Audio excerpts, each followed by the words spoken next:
Okay guys, hi, we are apparently live on Duel of Champions and welcome once again. My name is Azza404 and I'm here with Kimundi, who is the French community manager, and we have Emile Gauthier, who is the community developer on Skype with us. You may know him as Space Elephant on the forums, and welcome. Hi Emile, how are you doing?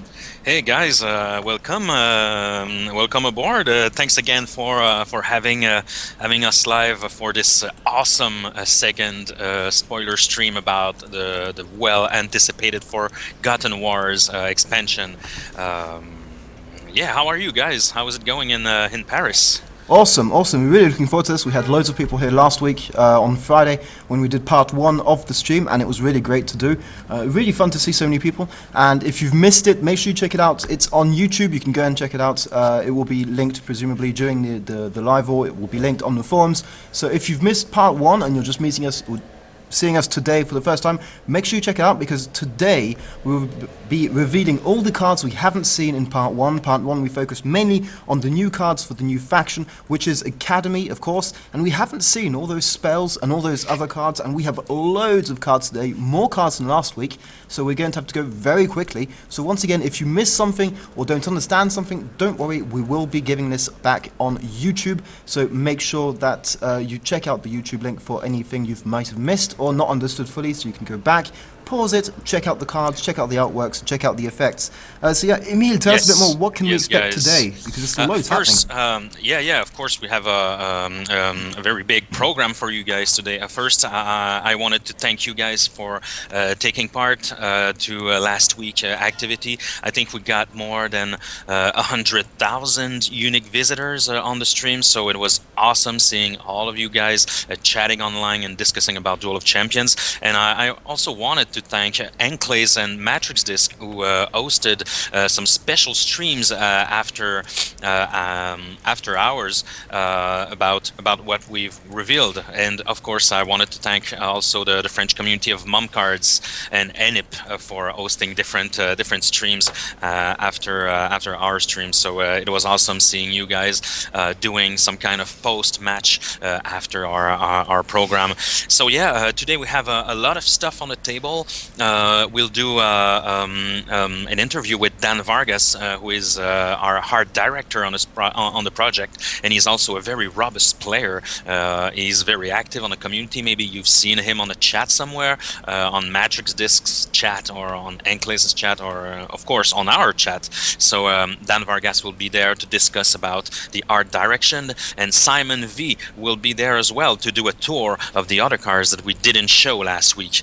So of course we have many different cards for the other factions. Last week we only showed the Academy cards, so this time we'll do the other factions cards, and we'll have special guests from the community, just like last week. We'll have Enclaves, who will discuss about his thoughts on the upcoming expansion, and Rancor as well. Mr. Le Rancor will join us for a few comments. Also, Jason, our community manager in the US for Road to Paris, will enter the discussion and to give his thoughts about what he thinks about the new expansion, how can it affect the Road to Paris tournament, and yeah, we're also there for some Q&As. So I'll be on the chat. My name is Space Elephant. Kimundi is there as well. Who else? Jason Paradise is there as well. A lot of people are there. I guess Nisevaras is elsewhere. So you guys can poke us at any time for any question. And I invite you to go see the patch notes that we've posted on the forums this morning. So you can go there and have a look at what this expansion is all about. Emile, can you maybe give us 2-3 quick hints at what we can expect from the patch notes, maybe? Yeah, of course. You have, of course, the different bugs that we've corrected for this extension. We have the new cards that we'll have, and also the Altar of Wishes, and a little more surprises. And what we can tell you right now, guys, as we have almost 1,000 viewers on the stream, is that the target date for the release of Forgotten Wars is on the 26th. So yeah, the 26th. Exactly. So in 2 days. So this is the target. 2 days. it should happen on the 26th. Usually we do these kind of maintenance at around 10 a.m. EST our time, which is 4 p.m. Paris time. So we usually do that on that time. So keep us updated on the forum, on Facebook, on Twitter as well for the exact time of the reveal. And we should also have during the maintenance a special program on Twitch. So we will try to show you the August online qualifiers on Twitch, commented by Jason Paradise. So yeah, stay tuned, guys. Sounds awesome, Emil. Really looking forward to that. Yeah, and of course, James, I think we have a special surprise for the viewers. Yeah, we do. Last week we did give out a few codes to some people in a raffle, and that was really cool, and we'll definitely be doing that again this week. But we've also got a small something planned for you at the end of the stream, so I'm not sure if we can say exactly what it is right now, Emil, but do correct me if I'm wrong, but basically we will have something cool for everyone, absolutely everyone here, at the end of the stream, so make sure you hang around because it's definitely worth seeing. Even once all the cards have been revealed, there'll still be loads of things to see, especially getting that really critical and crucial insight from players who have been able to test it already, Laurent Cor and Enclace, as well as that small extra surprise at the end. So make sure you hang around until the end, lots of things all through. And guys, I see that we're on the Twitch front page again, so we can expect a lot of viewers on the stream today. So it's awesome. Thanks for being there, guys. We have the greatest community out there, and yeah, I wish you a great program and great interviews. Brilliant. Thanks a lot, Emil. Thank you, Emil. Hope you enjoy the stream, definitely. Thank you, guys. And take care, and we'll be going straight to see if the guys from Quebec are free to have a quick Skype conference here, and as soon as they are, I will add them into the, basically into the stream, so you guys can follow what's happening with us.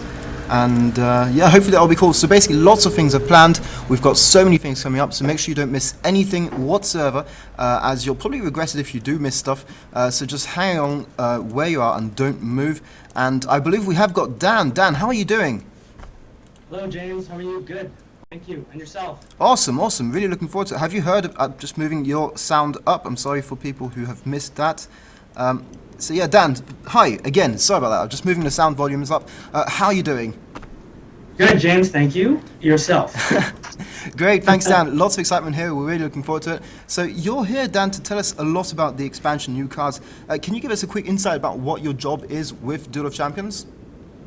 Sure. On Duel of Champions, I'm the art director, so I get to choose what colors go where. No, not that simple, but basically directing all the illustration, trying to keep quality, and the illustrations that will show the best, basically deliver the best, the gameplay explanations, I guess. Okay, awesome. And have you been contributing to the creation? How have you been contributing? Sorry, to the creation of the new arts and artworks and cards? Well, as the art director, I'm not able to do as many cards as the other guys, but I did manage to squeeze in a few. Actually, in fact, Aaliyah is one of mine, and there's a couple in the new Forgotten series that I've gotten to do as well. Awesome. But illustration is definitely this is one of the things that I really love about the project, the art. It's so much fun. Might and Magic, the world of Ashan is so rich. There's so much to play with. Yeah, it's really quite huge, really, and taking into account the fact that we have so many different background stories to actually pull artworks from, and ideas that we can get from the stories around the Ashen world. So tell us a bit, what was the art direction for Forgotten Wars? Well, Forgotten Wars was, in terms of the art direction, rather, it's still the same. We're still in the Might and Magic universe. We still have all the same factions. But because of the setting of the story, which takes us into the deserts of Sahar, we have the introduction of a new sort of flavor, if you will, a desert theme. So it's rather than an artistic direction change, it's more of a theme change. So, for example, with the Stronghold faction, you see a much different rendering of the orcs and the goblins than you would in the previous versions. Okay, awesome. And so have you got any favorite cards? Obviously not counting the ones you've created. Favorite cards? Whoa, man. There's so many good cards in. Now you're talking about through all, or you're just talking about the Forgotten series? About the Forgotten series in general, have you got things that you're really looking forward to in these cards? Yeah. There's definitely quite a few. There's a lot of mechanics that I'm still actually trying to get my head around. Yeah, I'm sure. I've been told you're quite a good player too. Yeah, well, not as good as some of the other guys on the team. I spend most of my time pushing the pixels, so I don't get a chance to practice the gameplay as much. But there's a few really interesting mechanics that I'm dying to try, especially with in the Sanctuary. With Sanctuary, I've never really had a great Sanctuary deck, and some of the adds to Sanctuary look like they'll be a little bit more playable or a little bit more enjoyable for me to play. Not only that, but some of the art is fantastic. Yeah, I've seen some of that. So tell us, we're talking about artworks now. So tell us, how is a team built over there? Just tell us about the art team in general. Yeah, so we have several in-house artists. There's Carolyn, Swan, Alan, Danny's helping us out as well. So we've got 4 in-house artists, plus myself. I'm able to do a couple of illustrations. Then we have a whole bunch of outsourcers, guys helping us who actually were previously on the project, were previously with Ubisoft, who are actually still contributing. So we've got at least 20 other artists outside of the studio who give us illustrations as well. That's a lot to work with. And how do you choose all these guys? They just basically have to be awesome. Of course, really awesome. Obviously. That's hard. There's so many good illustrators and artists out there in the world. So we not only do we look at the basics of being able to have the quality and of the work, the understanding of high fantasy, the understanding of the world of, at least, well, not understanding, but a familiarity with the world of Ashan. Those are some factors, but there's also personality too. I mean, that's a huge factor. How long we get along with each other, how well someone takes feedback, criticism. That's a major factor as well. So those are just some of the few ways that we choose our artists. Okay, so when working with so many artists, how do you assign the different work to a certain artist or another? Is there a process in that involved? Generally, with a lot of artists, they have particular styles or particular genres or particular types of rendering that they have an inclination to. One of the challenges, well, not challenges, but one of the cool things is that we get to work with a bunch of different artists and see which styles sort of fit best with a particular faction. Maybe one artist is particularly good at demons and fiery kind of things. So hey, well, Inferno, we'll give him all the Inferno cards. Or there's another fellow who's really into necromancy, or well, yeah. I don't really know if anybody would be into necromancy, but who like skeletons and ghouls and all that whatnot. So they'll most likely be inspired to do that kind of work. As much as possible, we try to sort of assign cards or get the illustrators working more in their strengths. So that's basically it. Okay, and so we've got lots of people in the community who love the artworks, and lots of people who love drawing. Anything you can tell us about how it's possible to combine both in DOC? Yeah, well, there's a couple things I would love to do. I'd like to get more activities. I know myself, I haven't been on the forums as much, but I've perused them really quickly. I saw a couple fan arts for Zardoc. There's the fellow who did the Defiled Unicorn. I forgot his handle. I forgot his name. Anyhow, there's a bunch of great artists there, and I'd love to start getting more and more community involvement, community contributions, and find ways that we could integrate that into the game. Because again, like you say, there's millions or thousands and maybe millions of great artists and illustrators out there. So definitely keep posting this stuff up on the forums. I'm gonna definitely take more of an effort to go on there and at least give encouragement and get inspired, because it is inspiring to see. But that said, yeah, so stay tuned for that. That's something that I'm going to try and push, see if we can get some more community activities. Sounds awesome. Okay, great. So you did a team stream recently, if I'm not mistaken, and lots of players have been asking you what cards you did and all that, and you seem to be very proud of some cards. So, what cards should we look out for in the next expansion that are yours, that are your creations, your babies? My babies. There's one Academy hero, but he's a reward hero. So Hammer the Cunning, he'd be cool. He's one of mine. I did a Titan, Surging Titan. That's also an epic unique though. And what else did I do? Must have been something else. It's escaping me now, but I'll think of it again. But those are some of the ones that I did those are mine. And So, how long does it take you to do a card in general?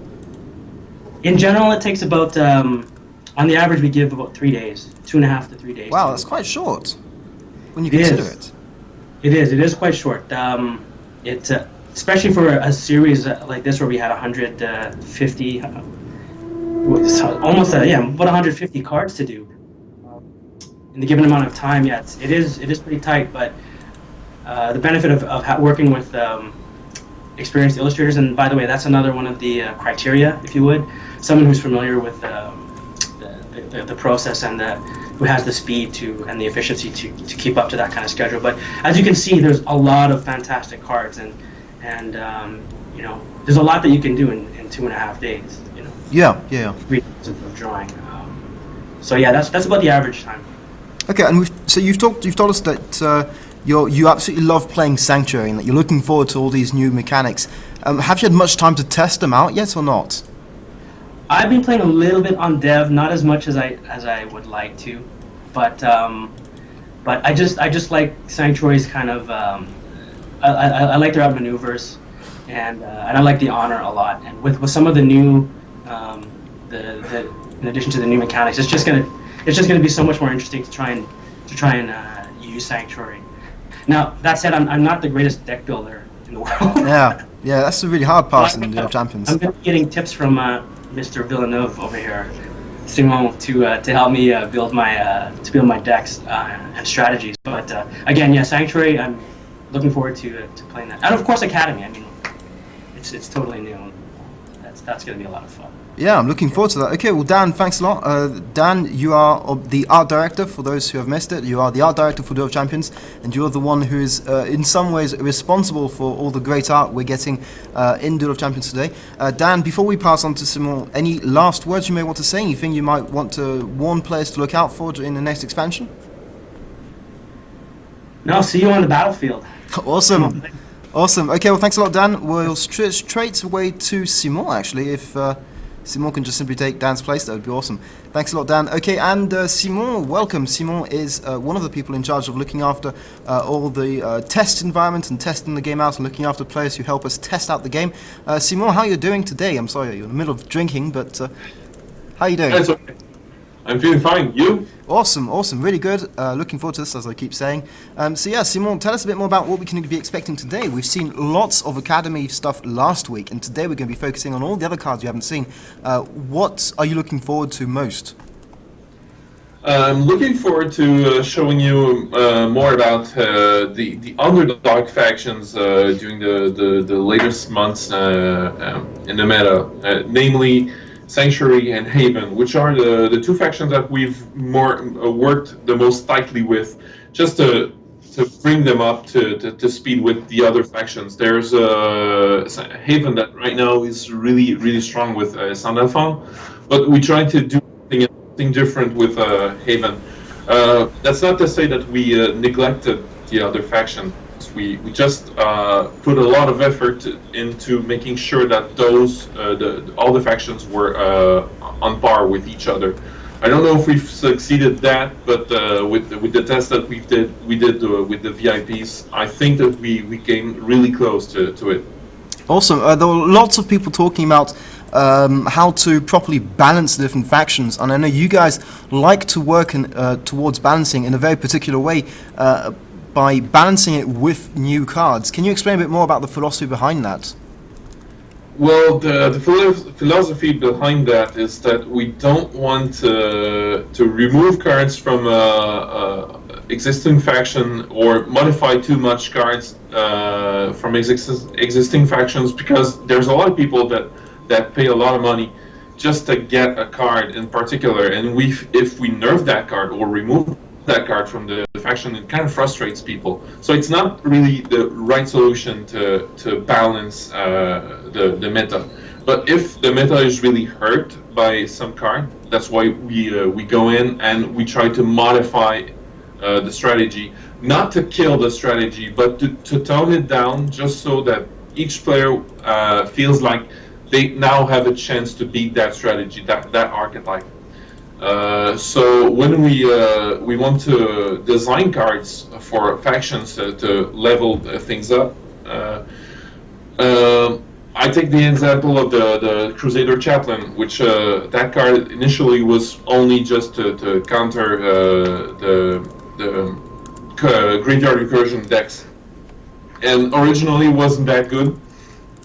But when we talked about it with all the VIPs, we noticed that there was a possibility that this card could be really changing for the meta. So this would be kind of not a silver bullet, but a really good card that, in addition to that, it was completely screwing with one strategy in particular. So that's how we attack this kind of problems. And the creature in itself is really strong, but it has a weakness in being a creature. Those creatures are really easy to dispose of. So when we design solutions against one archetype or another, we try to make sure that the solution is not bulletproof. There's kind of a drawback to that solution, because if a solution is too good, everyone will play it, and it kind of changes the meta for the worse. Yeah, it completely counterbalances the whole thing. So it's really hard to balance it out, because I've seen a lot of people that asks for us to create neutral dispel for ongoing fortunes. That's not really a good idea. We try to do that, but with a kind of a drawback, so that it becomes clear that Haven has a specialty in doing that, or Prime Magic has a specialty in doing that. So if we do something that dispels an ongoing fortunes, it's going to cost more. Okay, so yeah, Simon, we're going to be showing the first new cards from the new expansion, but before that I just want to take a few brief seconds to remind people who've just arrived who we are, what we're doing. So hi guys, if you've just arrived or if you came here and missed the introduction, it's really awesome to see so many people of you on the chat and with us today. Thanks a lot. We are, of course, Duel of Champions, which is a free-to-play card game. If you haven't tested it out, go and download it. It's free to play, so feel free to test it out as much as you want. It's a really awesome card game around the Might and Magic universe, and today it's a team stream special as we are revealing loads of cards from the new expansion. Last Friday we had the same team stream for 2 hours and we revealed all the new cards for the Academy faction, and if you missed that you can go and check it out on YouTube. The link is on the forums, it's on Facebook, it's a bit everywhere. You can find the link pretty much everywhere to go and see the part 1 of the team stream special reveal, as today we're going to be looking at everything we haven't seen so far, which is the spells, which is the fortunes, which is the other faction cards, because there are many more cards coming to all the existing factions as well. And with us we have Kimundi, who is the French CM, who's helping me out on the chat, and you can see him on the chat now talking to you guys. And we also have Simon V, who is part of testing and come to talk about the cards today with us and help present and show the cards to you. And my name is Azza404, I'm the community manager for the English forum, and once again it's a pleasure to have you. So Simon, tell us a bit more, what do you want to see first? This is a big question. We are now ready, I think, to reveal the first. I've got someone here who's whispering Haven. Haven, okay, let's go for Haven. Any specific hero, events, or creature, what do you want to see first? Heroes. Let's go in order. Let's go for the heroes in Haven. So that's a bit much, just the heroes. Okay, so we have the classic heroes we've already seen. Let's just focus off all the ones that we already know. Okay, so here we go with the new heroes. Am I missing something? No, I'm not missing anything. Okay, so here we are with the new. Okay. It's a reward hero, so you have to make sure that it's not part of in your filters. It's not part of Forgotten Wars. It's part of Yeah. the reward. Yeah, it's a reward hero. So this is the first one, Morgan, beloved general from Haven. Some very nice spells already, spell schools there. 1/1/1 characteristics there. And when you play a creature, if your might level is 5 or more, and your fortune level is 3 or more, heal 1 damage from your hero. Wow, so this will be a very long-lasting hero in the long-term game, basically. Yeah. Quite cool. And the artwork is quite nice as well. So that will play a lot into the favour of those Haven players who like to play very defensively there. Any small pinpoints you want to talk about there, Simon? We wanted to have a hero that's really good at a long game, and to do that, we wanted to have someone that plays well with healing. But again, it needs to be a hero that plays with creatures, because if you're going to stall the game or make the game longer, it has to still be something that is dealt on the battleground. Okay. So we wanted to put the focus on creatures. Okay, so carry on with the Haven. Let's carry on and go and see the creatures now. The creatures, we have 6 new creatures, and the first one is the Crusader Watchman. 2 might requirement, 1 magic requirement, immune to retaliation, and while Crusader Watchman has no damage, it gains +2 attack and 1 retaliation. It's quite interesting early defensive creature here, but also with a small capacity to attack. Nice here. What were you trying to add into the game by using this creature? It's really more aggressive than you would think, though, because this kind of creature also encourages you to use cards that heals your creatures, and it's really good.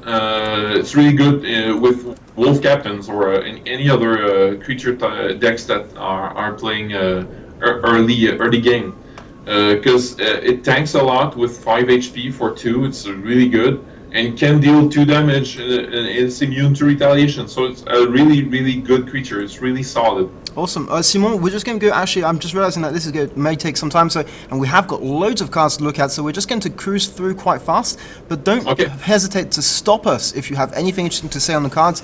It'd be really awesome to have your input about that. The second card we've seen already on the forum, it's the Crusader Chaplain here, and this time we are discovering the statistics for 3 cost, which is quite early on. 3 might, 1 magic, 1 fortune. It has quite good stats, some very strong stats early on for a 3 cost card, and cards in graveyard cannot be targeted. While Crusader Chaplain has no damage, it cannot be targeted.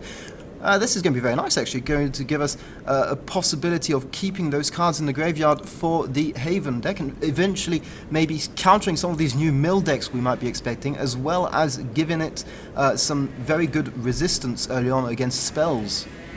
Can be quite nice. Yeah. Next one is Crusader Treasurer. This one costs a bit more. 4 cost, 3 might, 1 fortune, 2/6. Again, a very sturdy creature. Lots of new sturdy creatures coming to this expansion. Income of 2, though. That's going to be very, very nice. As long as this creature is in play, your resource production is increased by 2, which means that every turn you'll be getting 2 extra resource points at the beginning of your turn, and of course if this creature dies, those 2 extra resource points will be lost. So it's a very nice creature. Again, I'm guessing you're trying to focus here on long-term healing capacities, really pushing creatures to really making the heal capacity much more interesting in a long-term survivability deck, which is really nice to see. Which is going to be really greatly displayed with the next card. Okay, and the Anael, Angel of Redemption, 4 cost, 4 might, 1 magic. Really strong stats here with charge, immune to retaliation, and when Anael, Angel of Redemption, enters the battleground or attacks, heal all damage and remove all counters from another target friendly creature. Yeah, I see what you mean. This is huge. This is absolutely huge. Really huge. Really huge. This is going to give us a real potential to just keep bringing this creature maybe back from the grave to some other Haven creatures that we've seen in the game before, or just continue spamming this creature over and over on the board with town portals or broken bridges, but basically this really will give you that survivability you need later on in the game. She triggers when she attacks also. When she attacks also, okay, so you don't even know how to get rid of her. Just keep on the board there, and every time she attacks, awesome. So yeah, really giving you some very extra resistance for only just 4 resource points. The next one is 5 resource points, 5 might, and it's a Crusader Commander. It's got no special ability, but the stats are just so strong. That retaliation, 5 retaliation, 8 health points. Wow, I can't say anything else about this really. Just obvious here how this creature is going to be used. Very strong attacking, but also with huge defense capacities. Very nice to see. And again, long-lasting late turn scenarios. It's also a common card. We wanted to give some damage-dealing cards in Haven, especially in common.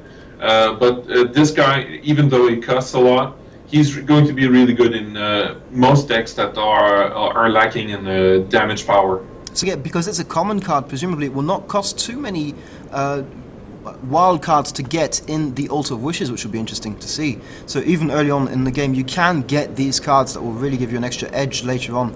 And the next one, and the last one for the Haven faction, is the Scattershot Marksman. 5 cost again for might requirements. Very good stats here for a shooter creature, with immune to retaliation, and when Scattershot Marksman attacks a melee, deal 2 damage to all other enemy melees.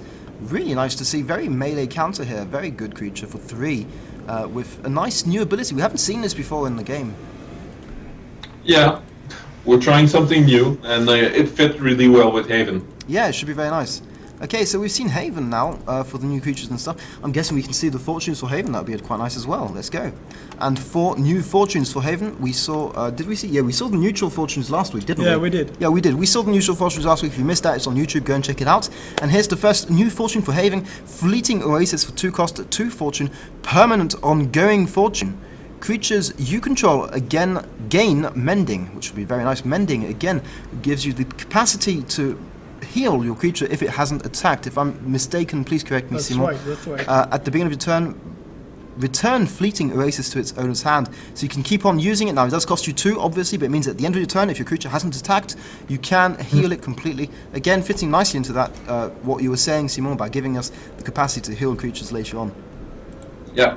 Next card is Inexhaustible Mine. Gain 2 resources plus 2 resources for each card named Inexhaustible Mine in your graveyard. This will be incredible early on in the game. If you can get several of these. Huge. Well, the first one doesn't get you anything. It costs 2 and it gets you 2. That's interesting. So how would you describe this card then? Is it an early rush game card for early games, or is it a later scenario card? It can be a rush card, but if you want it to be a rush card, you need to have more than 1 copy, because the first one doesn't get you anything. Obviously, yeah.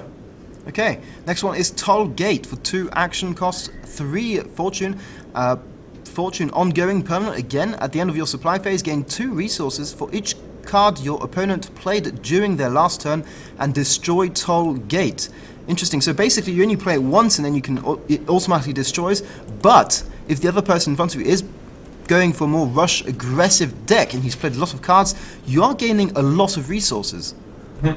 So if he's played 4 cards, that does mean you're gaining 6 resources out of this, because you're gaining 8 resources total, minus the 2 it costs you to play, which means in effect you are gaining 6 resources, which can, at the beginning of the game, be very, very important, countering those rush decks, which would be nice to see. Next one and final fortune card for Haven is Stockpile. Again, 2 cost, very low cost cards here, but it does require 4 fortune. Fortune ongoing until your next turn. Don't empty your resources during your supply phase. Interesting. Can you tell us more about this? How does this work? Well, if you do a combo like Crystal Cavern and doubling your resources, and you have a lot of resources left, do a stockpile, and the resources that you have left, on to your next turn. So you can actually accumulate resources from one turn to another, really, this time. Yes. That'll be very nice. Why have you added this in? Because we wanted to have something interesting in terms of resources for Haven. It's not giving you resources, but it lets you take advantage of the excess resource that you're creating. Because we created a lot of really good cards that give you more resources. But if you can take advantage of it in one turn, well, it's kind of wasted. So we wanted to have a backup card that's saying, okay, I'm going to take this advantage to the next turn. Okay, and that's all for fortune cards today for the Haven faction. We've seen the heroes and the creatures, and now we are moving on to the next faction. I have seen one person say Necro in the chat, so I'm guessing that's where we're going to be going. Is that okay with you, Seymour? I'm going to go in order. Inferno. Inferno, okay, Inferno. Let's go for Inferno this time. Okay. Yeah, it's Haven, Inferno, Necro. It's an order of alphabetical order. Fair enough, fair enough. You're the man. And our first and only new hero here for the Inferno is Ignatius for 1/1/1 stats and some very powerful schools of magic here and ability. Very destructive. Sorry? Very destructive. Absolutely. That Inferno with lots of aerial effect and direct damage, and this dark magic will enable you to kill off creatures and take control of enemy creatures will be very, very strong in late game scenarios. Clearing out the board or taking control of enemy creatures will be very, very interesting and fun to play, I'm sure. When an opponent discards a card for the first time in a turn, if your fortune level is 5 or more, deal 2 damage to their hero.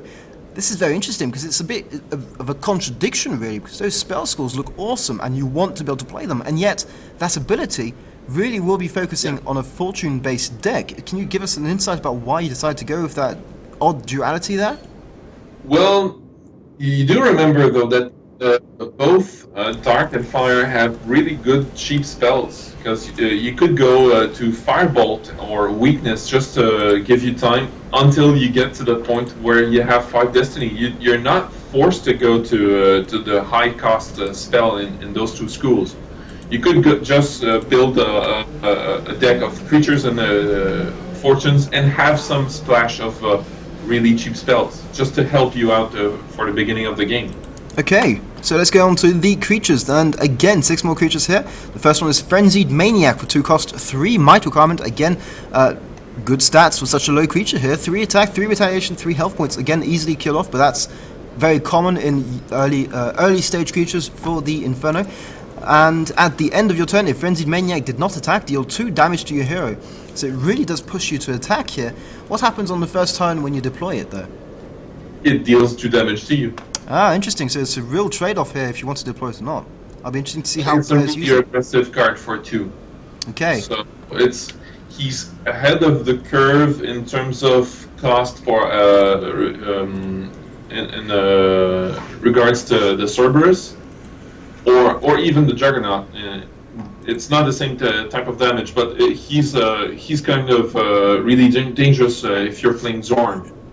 And so he had to get this kind of drawback, but it's not really a drawback when you're playing rush decks. Okay, next one is Imp Jester for 2 action points. 1 might, 1 fortune, 2/1/2 stats, and when player plays a card or uses an ability targeting a single creature, it must target Imp Jester if possible. Nice card there, really trying to counter some of those very defensive and spell-based decks with lots of direct damage there. Am I right in saying that, or...? The goal was to scramble the strategy of your opponent, but it's also scrambling your own strategy, because it's not like the Guardian Golem. This card will also force yourself to target the Imp Jester. Okay. So if you're playing with Firebolts and this guy, play your Firebolts first, because you're going to be forced to kill this guy before you could do your Firebolts. Okay, so maybe this one is used more of a late game scenario when you want to protect a big creature from those spells? Or when you want to protect your Juggernaut. Fair enough, fair enough. Fair enough. Okay, the next one is the Lashing Lilim. Another Lilim. We really seem to like Lilims in Duel of Champions with 4 action costs. 4 might, 1 magic, 2/6 stats, immune to retaliation, sweep attack. Very decent creature, very nice. Good stats there for a 4 cost creature. Yeah, not sure what more we can say about this one. Yeah. All round good creature. That sweep attack will be very, very nice to have for a shooter creature. The Demon Thrall here for 4 action costs, 3 might, 3/5 stats will be nice to see with sweep attack again. And while Demon Thrall has no adjacent friendly creatures, it cannot attack. This is an interesting new mechanic here, really giving you the opportunity of having some more strong creatures maybe with a slight downside to it. That was a theme for Inferno, having to deal with demons. When you're dealing with demons, you get something strong, but you have to play with the it's kind of the saying that dealing with the devil. There's always a downside. Okay. Okay, and the next one is the Abyssal Worm. Loving the artwork already on this one. The Abyssal Worm looking awesome. Is a 6 cost. The first time we see such a high cost creature. 6 might requirements. 8/4/8 stats. Wow, why even talk about the rest? We could just spend hours talking about these stats. Attack anywhere, and you don't produce more than 3 resource during your supply phase, which is an obvious downside to using this card, because it costs you so much. You're going into a late game scenario. It's giving you the opportunity of dealing a huge amount of damage. But it does mean once you've played this creature, you are pretty much stuck.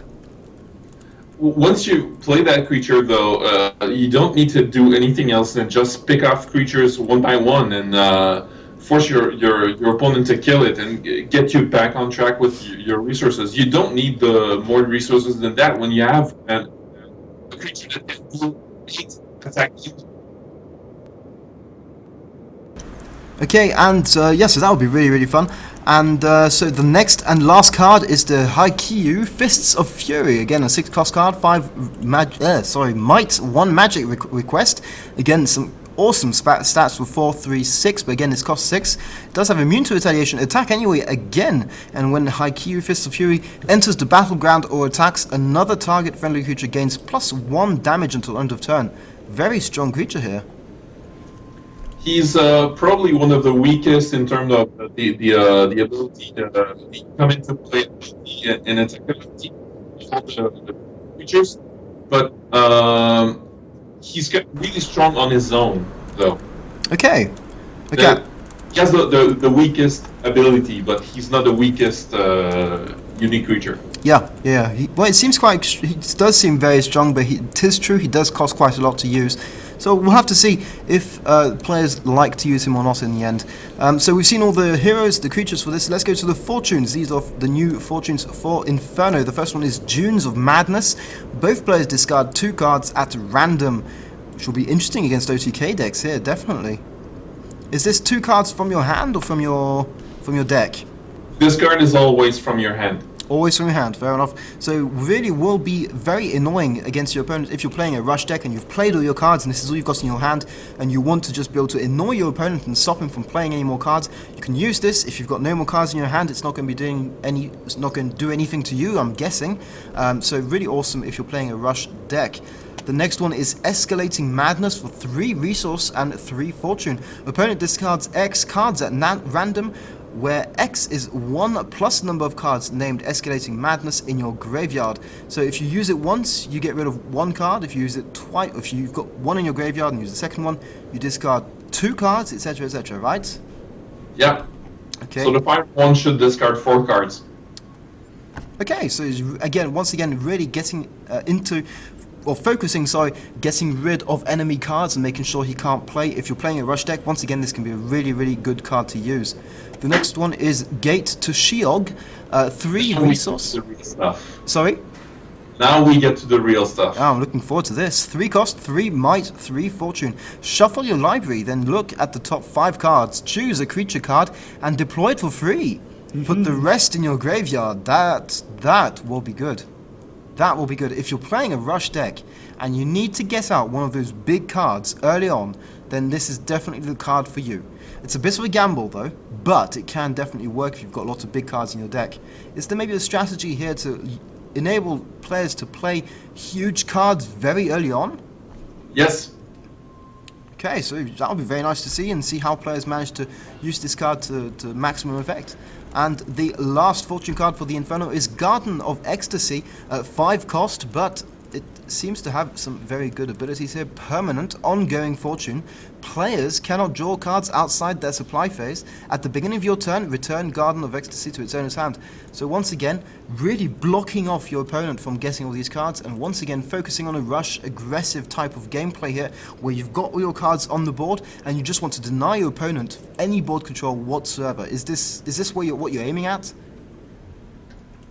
It was kind of supporting the Arbiter lock combo in another way, though, because you still have to pay 5 each turn, but it's another take on the Arbiter combo, because the Arbiter is a creature. It can be destroyed. This card is hard to destroy because it's always going back to the hand, and it's not always in play, and it's an ongoing fortune. Awesome. So it's harder to destroy. So you said that the next faction we should look at is Necropolis. Sorry, Necropolis. Yeah. Awesome. Okay, let's go straight to the heroes for Necropolis. Let's get rid of that and choose Necropolis. Here we go for our hero. We've seen her already on the forums. Siam Spirit Severa, 111 stats. Yeah, good. Definitely very good spell schools there. We've seen her before, I believe. At the beginning of your turn, if your might level is 5 or more and your force